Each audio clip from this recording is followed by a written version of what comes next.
కొన్ని మతాలు దేవుడిని నమ్మవు. పునర్జన్మని నమ్మవు. పుట్టించిన పరమాత్మ ఒకడున్నాడు కదా! అది పరలోక రాజ్యంలో తండ్రి అయిన యెహోవా అనుకుందాం, అల్లా అనుకుందాం, శివుడు అనుకోండి, విష్ణు అనుకోండి, పక్కన పెట్టేద్దాం ఎవరో ఒకరు. పుట్టించిన పరమాత్మకి ఒకడి మీద ప్రేమ, ఒకడి మీద కోపాలు ఉంటాయా? ఉండవు కదా! మరొకడికి ఏమో అన్ని అందం, బలం, డబ్బు అన్నీ ఇస్తాడు. ఒకడికేమో తిండి ఉండదు. పేదవాళ్ళు, కుంటి ఎందుకు? కారణమేంది? ఆలోచించండి. కారణమేంది? దేవుడికైతే ఎవడు చుట్టం కాదు. లంచం ఇచ్చి నాకు ఈ మంచి చేయమని ఇయ్యి అంటే అట్లా ఇయ్యడు. ఎవడి మీద పగలేదు.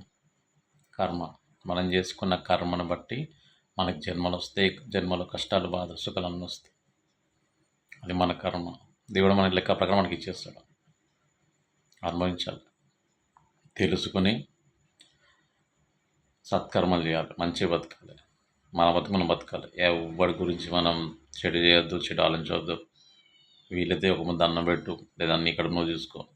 ఒకడికి అన్యాయం చేయకు ఏ విధంగా. అది మళ్ళీ తిరిగి నీకే వస్తుంది.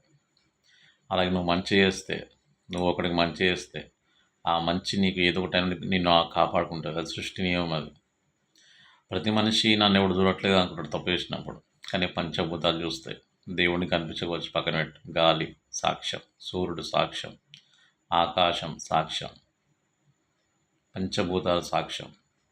రిపోర్ట్ వెళ్ళిపోతుంది పైకి. నీకు మళ్ళా రిపోర్ట్ పట్టే నీకు జీతం వస్తుంది. సో కాబట్టి మంచిగా బతుకుదాం. ఇక్కడ నుంచి మంచిగా బతుకుదాం. మన ఫ్యూచర్ మంచిగా కోరుకుందాం. జై శ్రీరామ్, జై భారత్.